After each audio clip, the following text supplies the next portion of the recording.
Hi, I'm Spencer Grendall, and welcome to the Spencer Grendall Show. We have a very exciting show for you today. We are returning to a theme of a past show, an archaeological show, and Randy Kopang, our guest today, and I explored in our past show a mystery about huge blocks in a temple in Baalbek in Lebanon. And we went on the web and we looked through all the museums on the web and we downloaded pictures from the web and we just worked very hard and got a lot of stuff.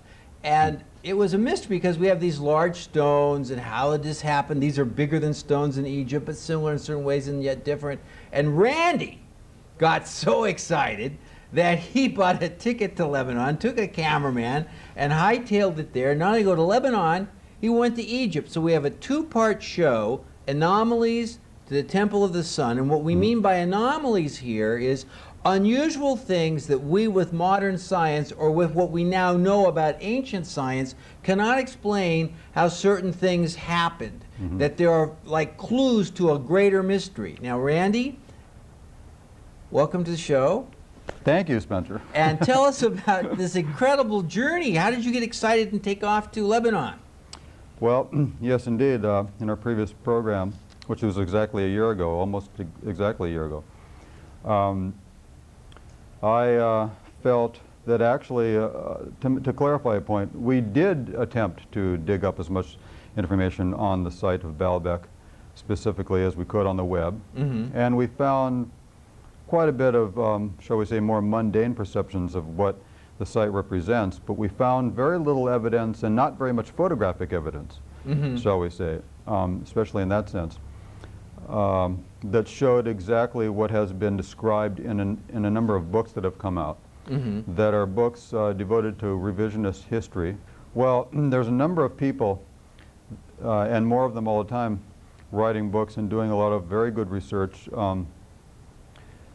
that have felt that the perceptions of the past as held by the Orthodox academia have basically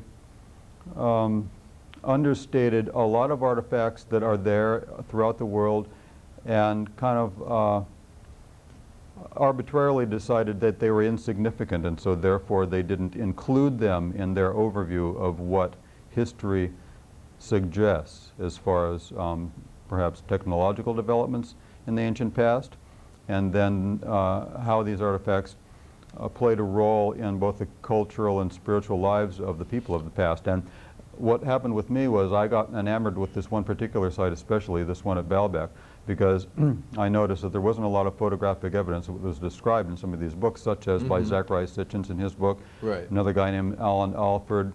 Right. Well, I want one thing before we jump to Lebanon. Now, when you say revision, let me say, in other words, you say, what is the motivation? You're saying that certain historical writers are now kind of like they're breaking skipping the mold over and not really analyzing this evidence. Is there a motivation why they wouldn't want to face this evidence head on? The Orthodox people, you mean? Well, in terms of the new authors, they're feeling that the old mold of historical reckoning has to be broken, the mold of that, and because basically it has developed into a dogmatic bias in terms of how to analyze and interpret history. So these new people on the scene are just carrying on in the tradition of basically reevaluating what we know as people about the human family, the history of the human family, basically. And this has always been done. There's no reason to believe that just because a history has been kind of like institutionalized in the way that it's being taught, that we should take it for face value, that there's nothing more to determine. That's hardly the case. Yes. And so that's why there's so many people going back into the sites themselves, in actual fact by visitation, and looking around and seeing if there's something there to develop new ideas around. And so that's especially the case at Baalbek. And I'm going to show you some films that we took. Well, tell us about your journey, then we'll show the film. Now, you took off from LAX. How did you get there? Yeah, we flew actually directly to Lebanon. Baalbek is in Lebanon. It's in north central Lebanon in the Bekaa Valley. And we had no trouble going there. And you went with a cameraman, and you brought back some video. Yeah. Do you want to give any background on this video, or we want to look at it and have you talk over it? How do you want to work this? Well, what I thought I'd do was, in terms of furthering my research as background material for this film clip we will show, I will perhaps read or elaborate some ideas about the history of the site to show that there is there is a degree of continuity with respect to the history that's written about the site and the anomalies that we're going to describe. And primarily that focuses on the two walls of a temple there, which was built by the Romans, beginning around, I believe it was begun in around 60 BC and continued to be built for approximately 300 years. It was never completely a fully realized architectural construction. But the remarkable thing is, you see right here, these blocks in the middle. The Romans built upon these blocks, the large ones there. And you can see the lack of continuity in the foundation stones of this wall. Very clearly, it was as if the smaller blocks at the far right and at the top were added on. Yes, you can see that very clearly. Now the history of these blocks that you see go back into time immemorial. And as a matter of fact, I'll read from a book written by the curator of this site for 37 years, named Michael Aloof. He says that the tradition states that the fortress of Baalbek, this is not the fortress, this is the temple known as the Temple of Jupiter, built by the Romans generally, that's what it's known as. But the tradition states in the town, in the area, in Lebanon, that the fortress at Baalbek, which is nearby on Mount Lebanon, is the most ancient building in the world and was built by Cain, son of Adam, in the year 133 of the creation. Wow. And then another. Now this is another example here of the above is the Romans, and the kind of the rough stuff is the older, going back to the time of Cain. Well, that's pretty far back. That's what the tradition says. I mean, that's the Adam and Eve. Of course, I don't believe. And the revisionist historians are going back and saying, let's listen to these traditions and give some serious consideration to why these people say these things, and not presume that they've just made it up or created a myth for the sake of creating one, right? Now, is this that big? The big these blocks in that one's the ones on the very top, right? They're known as the trilithon, and they weigh over 1,100 tons. So the remarkable anomaly is that how these could have been moved. 1,100 tons, one block. Precisely. You can see how precise they're mounted there. Look at that stuff. That's amazing. Exactly. Now the point I'm trying to make here is that the history shows that into time immemorial, this site has been recognized as, in one way or another, in one form or another, being constructed in this site. And it goes back actually into the whole story of Genesis. So there's a man who's still alive, whose name is Christian O'Brien, who's been basically doing a process of analysis, both in terms of etymology and philology, of the ancient texts left by the Sumerians and the Babylonians and the Akkadians, and pre-biblical texts by the Hebrews, and coming to the conclusion that the history that's accounted in all these ancient texts is basically a history that includes this site, but not the temple that's built above these giant blocks. Not this Roman addition. No. That's being pointed out by the finger. That's the Roman addition of it. Right. That's relatively modern. In fact, the parts that you're seeing now were actually a reassemblage of the blocks actually after it was torn down by the Arabs, and they rebuilt it to fortify it and use it as a fortress. But these blocks here are totally anomalous and inconsistent with the apparent building that you see there on the left now. And so we're trying to evaluate that in terms of a history that's not academically acceptable. It's outside the parameter of an ancient view that anomalous things, namely the movement of such blocks. I mean, we've looked into this to the degree of talking with engineers and crane operators that move large blocks to tell you that you expected primitive people to do this all by hand, it would have been virtually impossible because there's no way you can maneuver blocks that weigh hundreds and hundreds of tons. I mean, it's staggering just to imagine how much these things weigh. But as you can see here, me coming through this doorway, now this is on... How far were they from the site where they were quarried? The quarry where they believe most of the blocks that you see everywhere, both used by the Romans and these, come approximately a mile away only. But nonetheless, we're talking at a time wherein they didn't have the wheel, right? This predates that kind of technology by actually thousands of years. So people like Christian O'Brien are going back in there into the history of the Sumerians, and identifying localities, namely this very region that can be very undoubtedly identified with the story of Genesis and the story as told by Enoch in the book of Enoch, one of the books of the Old Testament left out of the Old Testament. And you could identify that this site of Baalbek actually was a settlement area within what came to be known as the Garden of Eden region of the Middle East. And what Christian O'Brien has done is shown that Baalbek was a site... That's you standing on that rock, That's right? in front of me. That's proportional. You can see those blocks there are about 14 feet tall. Wow. But you can see that they're truly monumental and, as they say, cyclopean. And there's a lot of them as well. There's not just a few of them. So whoever designed this decided arbitrarily that there was no problem with doing it, and maybe in terms of economy or who knows what the purpose was for the original construction, although there is a hypothesis, but we don't have time to go into that. Now, right now, we're viewing, right in the center, there you can see some columns. The far distance, that's the temple where we just were. This is the quarry where these blocks came from. Now this block right here is the largest of all blocks. Look at that block. Yeah, the estimate weight of that one is... Why is it just sticking there? They get interrupted in their building? Perhaps 1,500 tons. Whoa, here come the Pleiadians to attack you.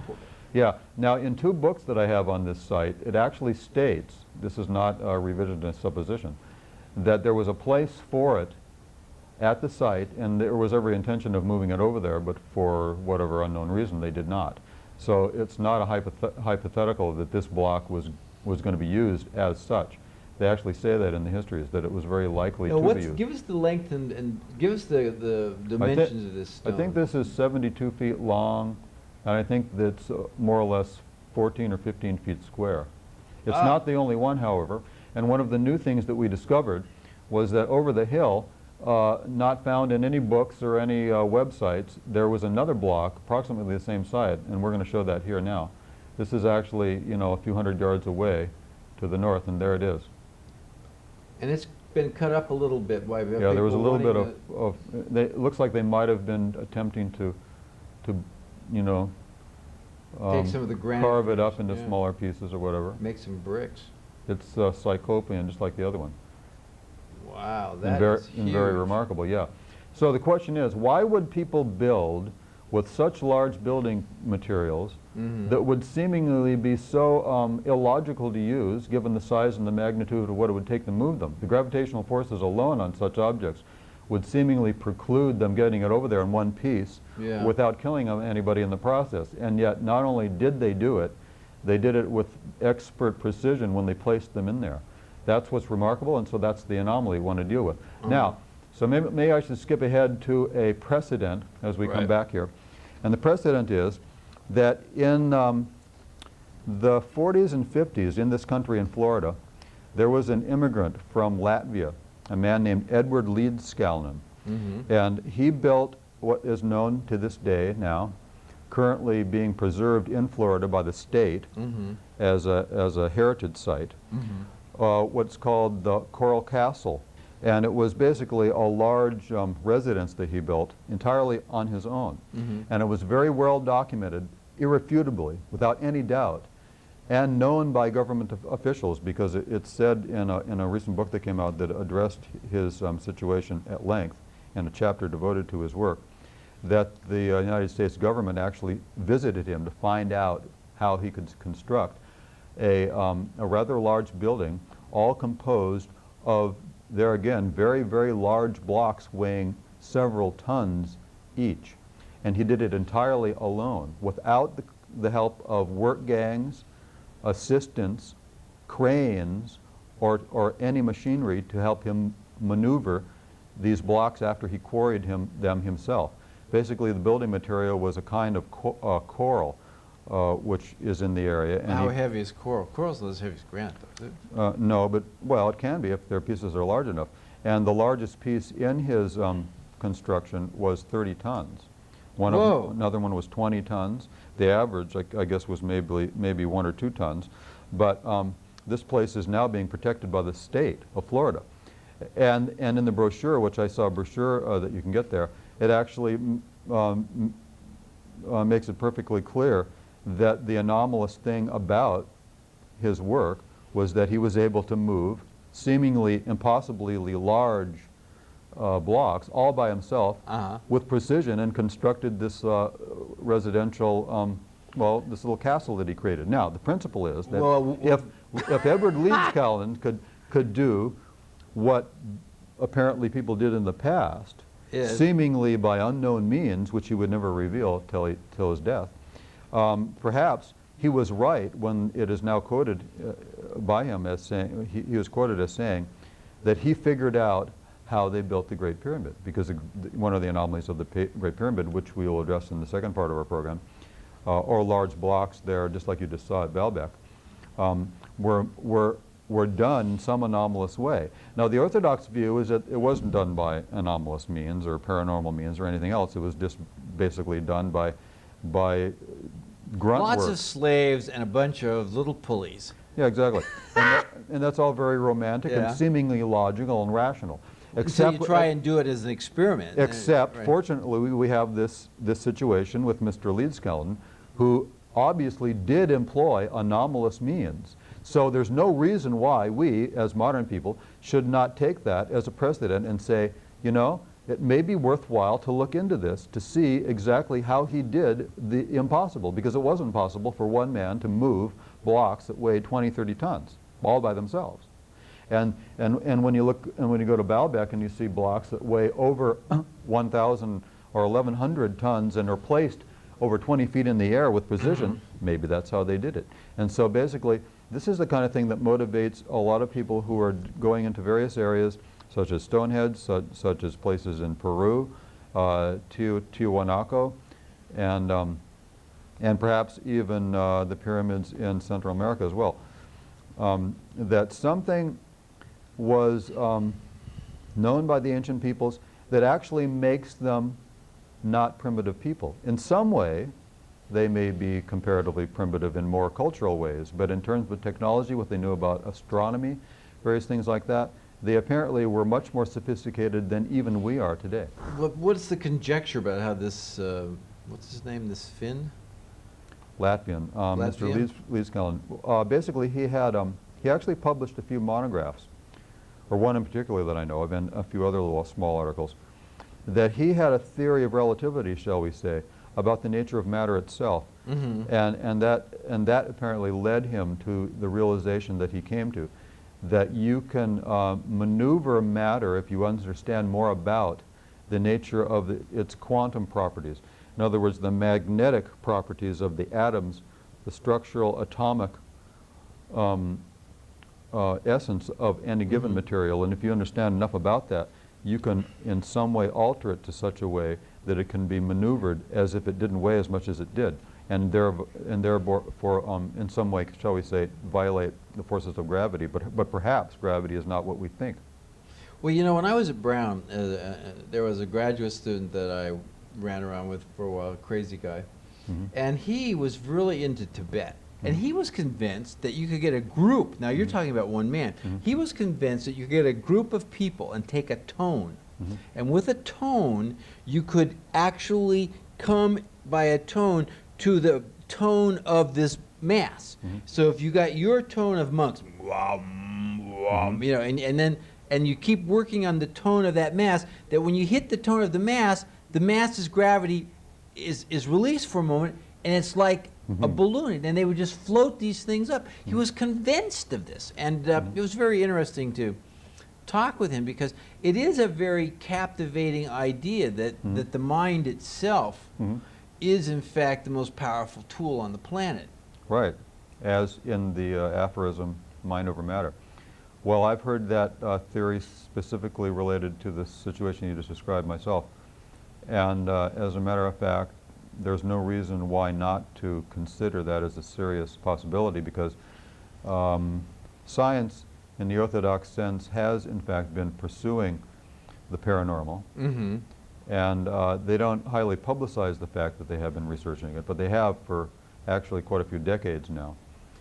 And the truth is that the term mind over matter is not an overestimation of the possibility that those people, and we're talking about Tibetan monks who are rather adept at what would be very remarkable feats of the control of the mind, you know, in conjunction with control and understanding of the spirit more.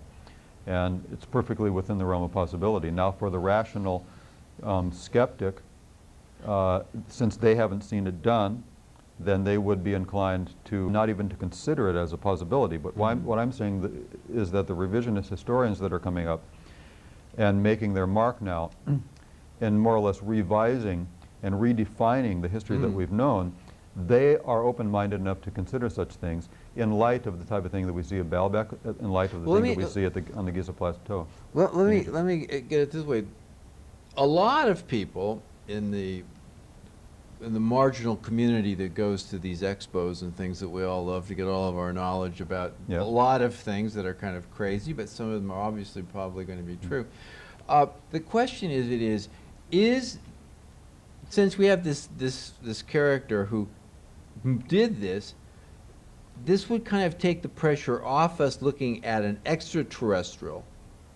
But it could bring us to a group of men, or like just before we started the show, I was talking about in the Bible, Abraham at the the beginning when he first was separating himself from the rest of the tribe and starting his own belief in God and his own little tribe of Judea, he went to a place to have a meeting with these giants.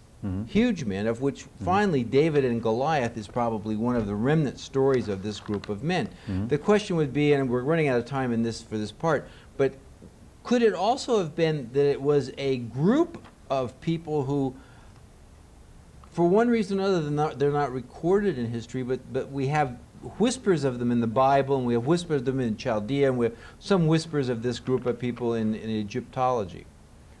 Well, as a matter of fact, in this same book that I quoted earlier by the former curator at Baalbek for 37 years, he actually quotes one of the other traditions that actually also names the giants that you're referring to, that figured prominently in the, shall we say, the oral traditional history, according to various peoples in the area, that includes them within the tradition. And so what we're trying to say is that we shouldn't disregard this term. Now, perhaps giants is a metaphorical thing for a level of intelligence in beings or people that would be seemingly anti-evolutionary in the sense that perhaps people were more evolved in various levels of human potential than we would have expected based on the mechanical model of, you know, apes becoming human-like and then becoming human, and then we make a great leap and we have this great intellectual capacity. Really what the revisionist history is suggesting is that actually the potential for human development has exceeded where we are today, but many thousands of years into the past. Yes, and let's take this as the next step to the next show. Okay. And we've looked at what was a temple at Baalbek, Baal being one of the gods of the sun and the wind, and played a very real part in the Old Testament as well. As they worshiped Baal when Moses came back down, and now we have this temple in Lebanon that we've looked at, these huge stones of 1,100 tons. 1,100 tons. And in our next show, we're going to move now to Egypt and follow Randy Kopang and his wild escapade into the mysteries of the past.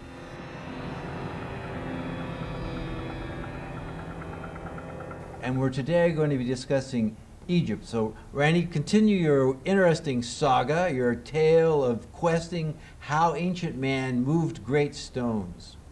Thank you, Spencer. Yes, where we're going to begin at this leg of the journey, actually right after we left Lebanon, or Baalbek in Lebanon, we flew directly to Cairo, and a friend of mine, Larry Hunter, who I went there, who has been there very many times, who's an amateur Egyptologist, we hooked up with some friends of his and went to a number of sites. I believe the footage that you initially see will be that of Giza. The very first scene, in fact, will be a scene, basically just one small segment of the Great Pyramid at Giza. And I thought I'd open up with that image so you can get an idea of the average size of the blocks that were used in the Great Pyramid, the largest pyramid. And they average supposedly around 2.5 or so tons. And I wanted the audience to have a memory there of what that average size block would be compared to many others that you'll see in the ensuing few scenes, wherein the blocks are many, many times larger than that. Now, some of them are on the Sphinx, right? Well, no, not actually on the Sphinx. They're near by the Sphinx, adjacent to the Sphinx. And actually, a number of them are, I believe, near what has been identified as a mortuary temple in front of the second pyramid. Yes. And the other thing we're going to be looking at is looking at the theory that so many people advanced. Well, they had these tools and they have enough slaves that these little copper tools, they could carve these rocks. And we're going to have a roll-in of an expert showing how the copper tools that they have in the Egyptology Cairo Museum, excuse me. In the museum, these tools just look pretty futile compared to the rocks. So there's this big, and yet everybody's, you get 80 million slaves, some of them Jews, wily little Jews, and they're going to make these rocks. I don't buy it. So we're going to see that. Should we roll it in now and talk over it, or you have more prep? Well, let me introduce that portion of the footage in the sense that you're not going to know who that is unless I kind of prepare you for now. The person that you will see, kind of interjected in the footage that I brought, is from a presentation given by one of these revisionist authors that I referred to in the first program. These numerous people who are writing this alternative, shall we say, hypothesis on the ancient history. And his name is Christopher Dunn. And his book is titled The Giza Power Plant. It's been out for about a year. And he is a 30-year engineer and machinist who is applying his knowledge to the evidence in Egypt, around the pyramid and at many other sites throughout Egypt, in fact, that shows the signs of not actually handwork done with seemingly primitive tools that are limited to copper.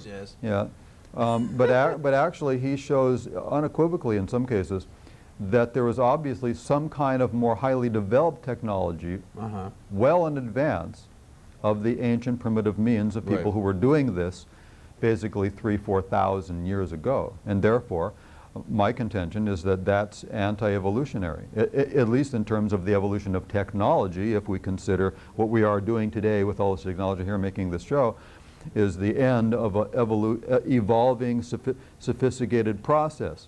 So how could it be that 3,000 or 4,000 years ago they had what apparently seems to be some type of machinery? I like that term, anti-evolutionary, because what you're saying is, like, here we have the history of everything, and right in the middle of the lizards is a mammal. How did that happen? Well, these lizards were pretty smart. A couple of them got in the sun, got hot-blooded. So you're saying that really, to have this kind of really fine stonework is actually anomalous to the whole accepted pattern of the tools and the trade skills that we can identify through the other archaeological evidence. Is that a fair summary? Yeah, it's totally contradictory and therefore seemingly anomalous that we would have evidence that does not, it's not consistent, it's incongruent, it doesn't seem to fit in the sense of presuming that technologically the Egyptians, actually it would be more accurate to call them the Cometians, because Egypt was only called Egypt by the Greeks. The term for Egypt is actually called Kemet, and it would be more accurately to call them Cometians. that they were primitives in terms of technology. I mean, the pharaohs themselves were calling themselves commissions. They weren't saying, Yeah. I am an Egyptian pharaoh, I'm a commission pharaoh. Yes, Now that's, they you know, did. that just blows my mind, because I think I took some pretty good history classes. No one brought that out. No, of course not. But you see, this is the way knowledge is filtered. Yeah. By only giving you one variation on an approach to identify a people and what they were like. It's basically it becomes a knowledge filter, and it's a bias, and that's what the revisionists are trying to basically counter. And there's no reason why not to, because we're trying to be fair and unbiased in the sense that, hey, listen, there's obviously questions here. No one has answered all the questions. Hardly, in fact, they've basically, well, to quote I.E. Edwards, here I'll even read this. I.E. Edwards was one of the most renowned, famous expert in the Orthodox sense in pyramidology and Egyptology, and he was the curator of the Egyptian collection at the London Museum for many years. He's now deceased. But in his book, Pyramids of Egypt, he said, I will quote, "It must be admitted that pyramid construction is a subject on which the last word has certainly not yet been written," and that's the whole point why we're here. All right, well, let's go to this tape then. I want to say, there's an easier way to say this. In the words of Joe Friday and Dragnet, we, the revisionists, we are just interested in the facts, ma'am. Just the facts. Just the facts. Okay, and these facts are being covered up. All right, Okay. let's start. Giza Now there you Plateau. go. That's the average block at the Great Pyramid right there. And you can see that they're a good size and therefore difficult to move around. But Mr. Leedskalnin, as we referred in the first program, must have figured it out, because he said he did figure that out, how they moved them into place, because he did it himself. Now those blocks there are estimated to be in the hundreds of tons. Exactly how much we don't know, but from left to right, that's one block there. That's in front of the second pyramid. This is also nearby that one that you just saw, in I believe what they call some kind of a mortuary temple or whatever, in front of the second pyramid. That whole scene was one block. Here are a couple of blocks. They're very, very large. This is just a more series of large blocks that we're showing comparatively. This kind of rough masonry hewn Yeah, stuff. this is the end of one, kind of the width, and in a minute you'll see that's how long that block is. That's probably one of the ones that they estimated to be 200 tons. Those are rather large. Those are limestone. Limestone. Now here are the tools. Okay, this is what we want And to these are in the Cairo Museum. Yeah. They're made out entirely of copper, and you can see that they're rather seemingly primitive and simple. Simple. These are the tools that made the pyramid in the Cairo Museum. So Christopher Dunn will actually demonstrate in a moment, as we show him, demonstrate what it will be like to use a copper chisel when applied to a piece of granite. That's actually what he was going to demonstrate The here. use of copper chisels that have been actually hardened by hammering, or work hardened. And I brought with me today a copper chisel and also a piece of granite. If you don't mind, I can. Please. I would have you hold this.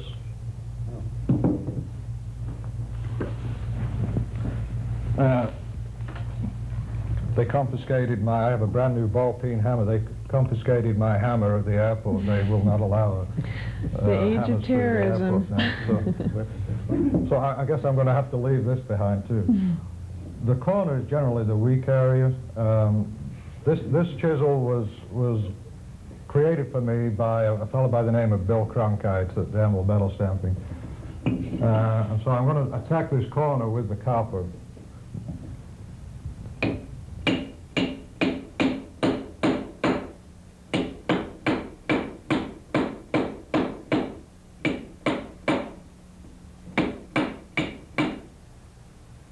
You go, guy. Next chisel. If you could focus in on the edge of the chisel, you can see that it's been damaged. I was able to break off a little bit. That is probably more the result of the granite being embedded in the copper than actually the copper itself. But to actually go to it and create those artifacts using a copper chisel is impossible.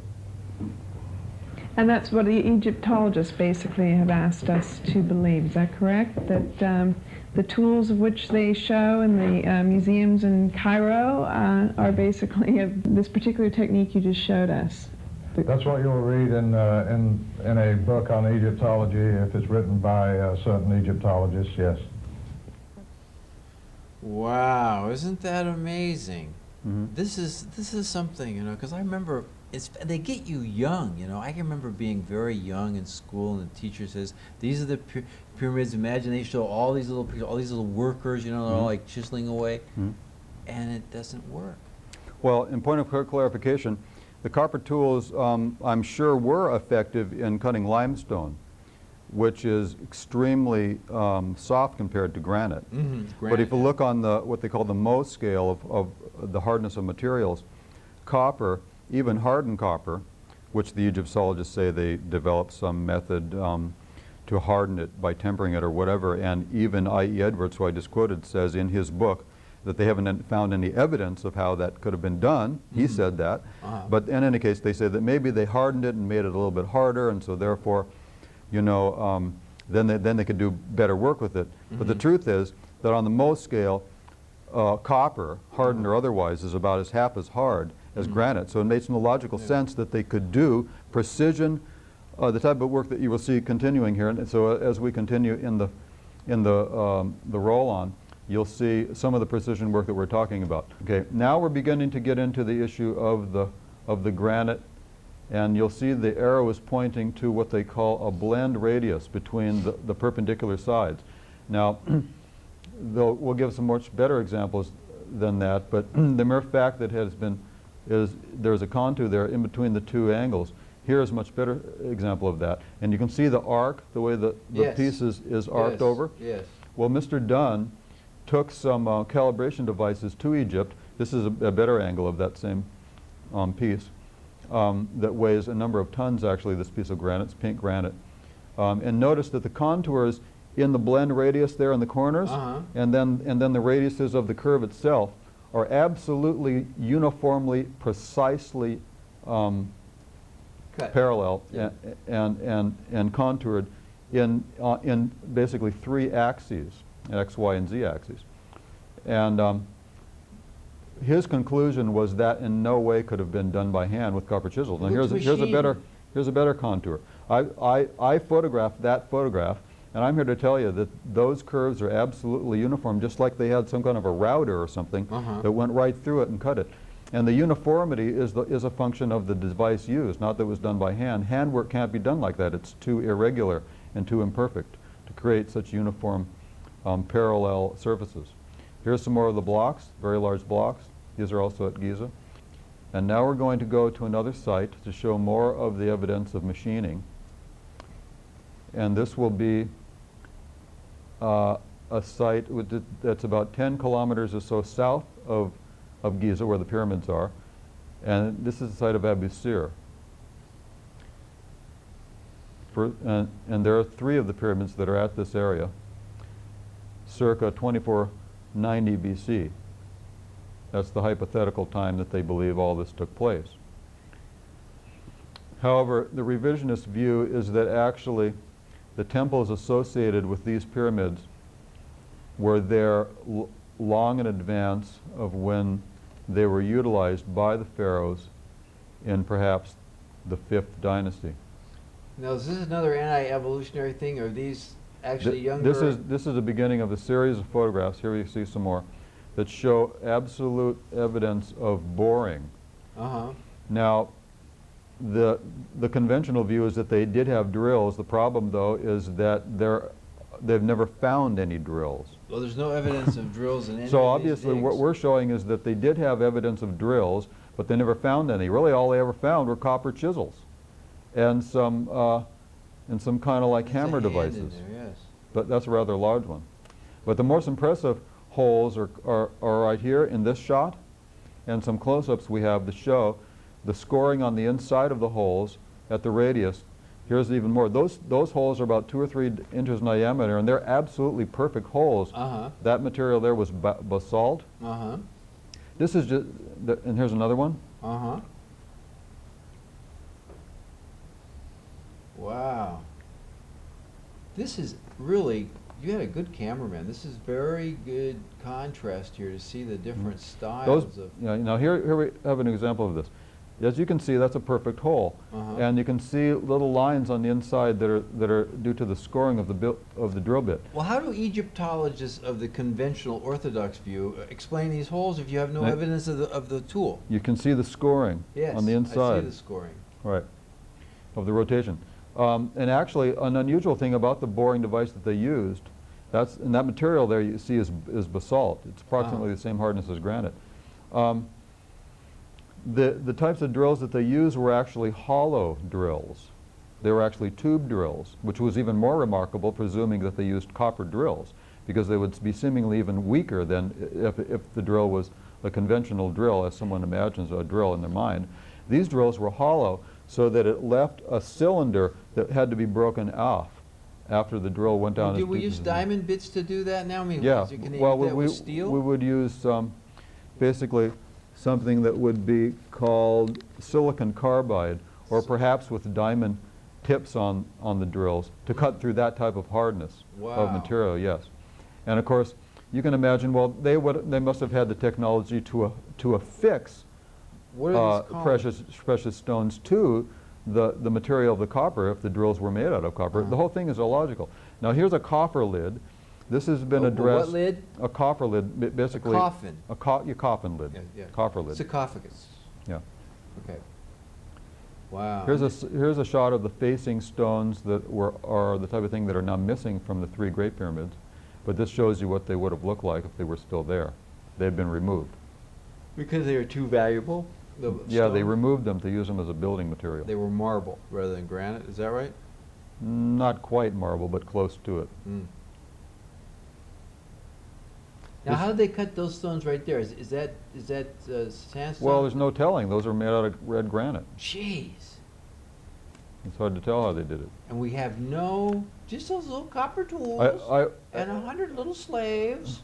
Well, I might say though that there was a man in 1837 named J.R. Hill who found a piece of iron embedded in the Great Pyramid and sent it to the Cairo Museum, and it still exists there.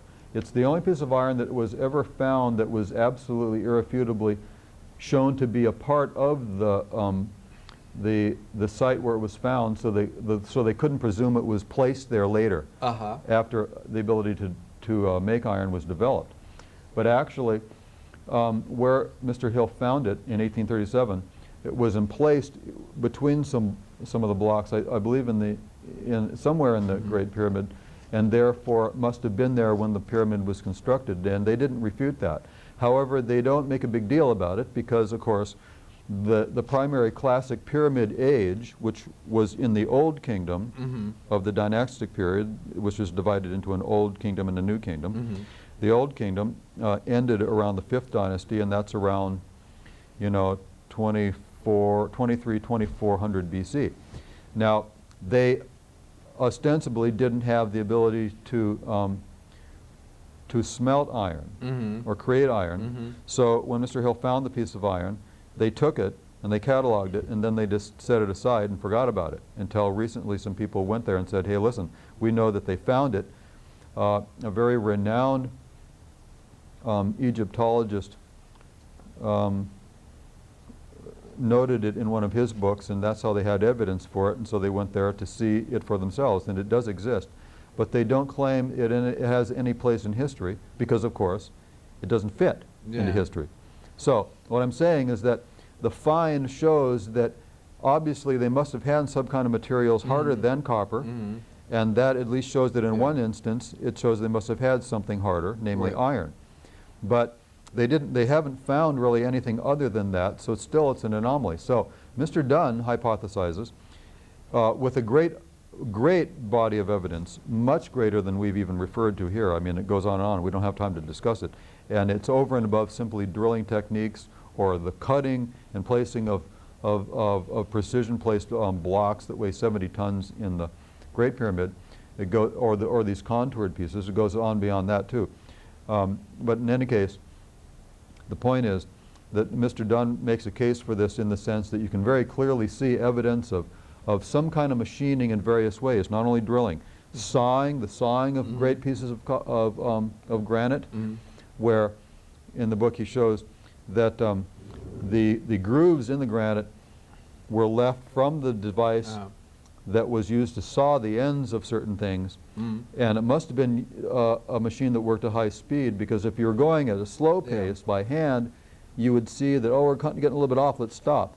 But anybody who has the experience of like a skill saw or whatever, that kind of analogy, you know that when you start to go off, you miss it quite a bit, and you have to come back because the blade is rotating so fast. And so it's difficult to get it back online, and to avoid going further, you almost can't because of the momentum of the machine, and that's the kind of evidence he's found to show that it wasn't done by handwork. It must have been done by some kind of a machine, wherein the cutting process was being done rapidly, much more rapidly than could possibly have been done by hand. Now, another problem is the pressures involved. When you're working on these materials like granite and diorite and basalt, the pressures that would have been involved to drill holes that are that big around would be extremely large in terms of pressures to bear down. How could a single man, bear many, I mean, God knows how many thousands of pounds per square inch to get it to go through there? See, these are the anomalies that we're talking about. Okay, now we're going to go on to our last bit of film, I believe, and that is Abu Ghraib. And this is a very remarkable place, one of the most remarkable, because you're going to see also evidence of the tube drill phenomenon. And right before you right there in the middle of the screen, is an altar, as they call it. This is an example of the same kind of material in a pavement or a podium that is this whole area was paved with. Now it's broken off. You can see the podium around it. That whole area apparently was paved with that same material at one time, and that material is basically solid crystal alabaster. It's about as hard as quartz, I believe. And this circle that you'll see right here shows the irrefutable evidence of how they contoured this portion of this altar. You will see us freeze frame this in a second. And there again, it was evidence that they had this kind of hollow drill technology that drilled down in the corner and left these circles there and to the left and then to the left again. You'll see the radius of the cutting device that was used. So they drilled it down like in successive places to remove the material. And there you can very clearly see it. That was not left by a copper chisel. Yeah, but I have a question. You know, if you drill down like this, you still have to cut across to get that, you know, I mean, you can't just... They did it successively. You see the radius next to each? See, there's another one next to the other one on the right. Yeah. See what they did? They went like, they did one, then they moved over the approximate radius, and then did our diameter, and then they did another one, and then they did another one. That's the way they did it. Then they had some method of polishing. See, there's another. They had to have some method of breaking it off at the bottom. You see there? There's another scarring. Or cutting it at the bottom. Yeah. Because even though you make all those little can cuts, now we've got about 3 minutes here to go. How much longer we got on the tape here? Just probably a couple more minutes. Okay, because we have a sample of that. Yeah, we're going to show a sample of that material. I brought it back. That he got at the site. And the whole, imagine a whole, how large an area would you say was made out of this crystal? Well, this... originally? This altar is about 4 feet high and about, I don't know, maybe 9 or 10 feet in diameter. It's solid, 100% solid, as you can see. Wow. They say that it's alabaster. In any case, it's some kind of solid crystal, extremely hard. I would say even harder than granite, which is almost entirely quartz. But it's remarkable that they got this material, and then they used the same material as a pavement upon which to place this altar. Yeah. So there again, they had extremely hard material to deal with. Where did they quarry this stuff? I don't know. I've never heard any references to where the quarry was. Okay.